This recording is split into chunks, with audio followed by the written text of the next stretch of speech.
त्वरिता एका असा काहीतरी न्यूनगंड. तर हा राज पुढे स्पर्धेत भाग घेतो आणि यशस्वी होतो. कसं ते आपण पाहूया. सारे ग म प ध नि सा.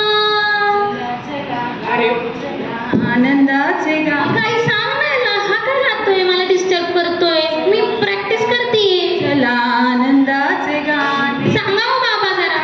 ही सानुली किती गोड गातीये आणि हा ठोंब्या काय पोरींसारखे गाणी म्हणतोय रे, तुला कळत नाही का? राज, डिस्टर्ब करू नको दीदीला, मुलगा आहेस ना.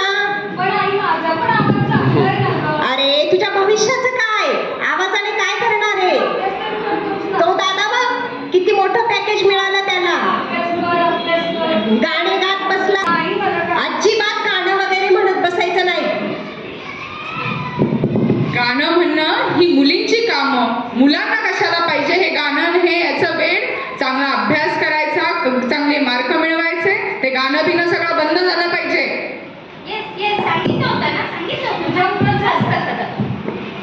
आई बाबा त्याला विरोध करतात. एक मुलगी आणि तिचा आवाज गोड म्हणून तिला प्रोत्साहन देतात.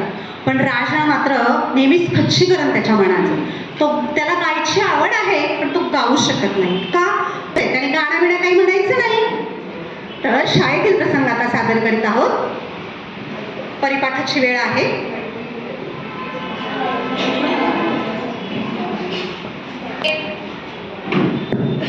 सगळ्या मुलांनी परिपाठासाठी उभं राहायचंय. आपण परिपाठाला सुरुवात करूया. आपण सगळे बरोबरच प्रार्थना म्हणणार आहोत. तू बुद्धी दे, तू तेज दे, नवचेतना विश्वास दे. तू बुद्धी दे, तू तेज दे, नवचेतना विश्वास दे. हात नीचे. विश्राम. परिपाठानंतर आज आपल्याला एका महत्त्वाच्या स्पर्धेची अनाउन्समेंट आपल्या शाळेच्या माननीय मुख्याध्यापिका करणार आहेत. ती सगळ्यांनी शांतपणे ऐकायची आहे. बाई काय सांगतायत? तर बाईंना मी विनंती करते की त्यांनी सूचना सांगावी. मॅडम, आपली मुलं खूपच हुशार आहेत बरं का. तर तुमच्यासाठीच आपण ज्या वेगवेगळ्या स्पर्धा घेतो, अजून एक स्पर्धा यावर्षीपासून आपण घेणार आहोत. ती आहे गीत गायन स्पर्धा. कोणाकोणाला गाणी पाठ आहेत? राहू द्या रे, जरासे राहू द्या. हा राज तर किती सुंदर असतात. मी गाणं म्हणायला सुरुवात केली की लगेच ओरडायला सुरुवात. अभ्यास कर, अभ्यास कर, मोठं पॅकेज मिळवायचंय मला. मग मी गाण्याच्या स्पर्धेत भाग कसं घेणार? माझे आई बाबा मला काही प्रोत्साहन द्यायला लावतात. बाई, जरा समजून सांगा ना याच्या आई बाबांना. राजचा आवाज किती गोड आहे. इकडे ये. हे बघ, बाईंनी आपल्याला आत्ता सूचना सांगितली, पण मी रोज ऑब्झर्वेशन करते. प्रार्थनेला सुद्धा तू खूप छान सहभागी असतो. संवाद साधणार आहे. तुझ्या आईबाबांना निरोप दे की बाईंनी तुला मला शाळेत बोलवलं आहे. तुम्ही बोलाल ना खरंच माझ्या आई बाबांशी, मला फार आनंद होईल. मला या स्पर्धेत भाग घ्यायचा.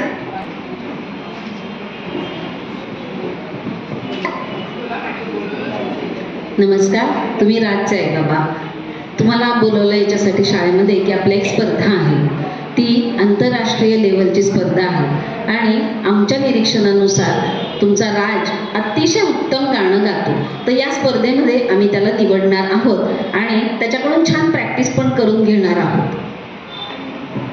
अहो बाई, पण तो मुलगा सारखी गाण्याची प्रॅक्टिस करत राहिला तर अभ्यासाकडे दुर्लक्ष होईल आणि त्याच्या आयुष्याचं काय पुढच्या?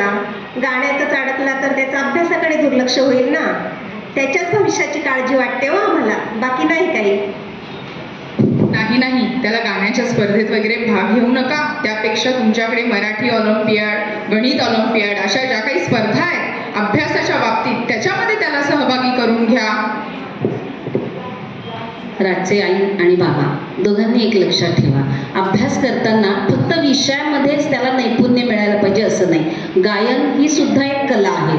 तर राजच्या अंगामध्ये अभ्यासाबरोबरच ही कला सुद्धा खूप छान अवगत आहे. असे खूप जण छान छान गाणं गातात, पण प्रत्येकाला नाही हो अशी संधी मिळत. मग त्यांचं बघून आम्हाला वाटतं की आमच्या मुलाची ती दुर्दशा होऊ नये, एवढीच काळजी आहे, बाकी नाही. विरुद्ध न जाणं काम करत असतो. कधी कधी मुलांच्या या मनाचा आणि त्याच्या गुणाचा विचार करत नाही. आपण फक्त आपला हेकाच खरा ठरवतो आणि आपण त्या दिशेनेच विचार त्याला प्रोत्साहन देतात बरं का. नक्कीच तुझे आई बाबा तयार झाले, तुझा नक्की नंबर येणार.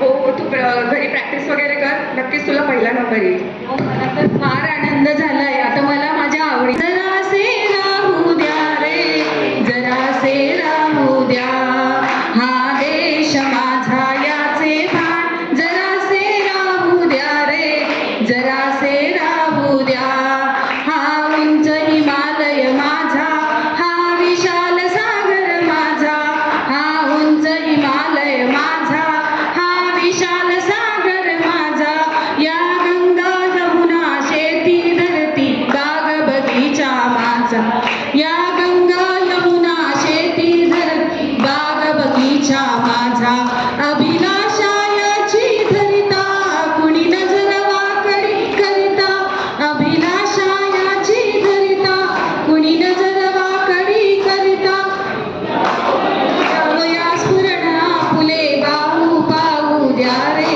हा देश माझा, हा देश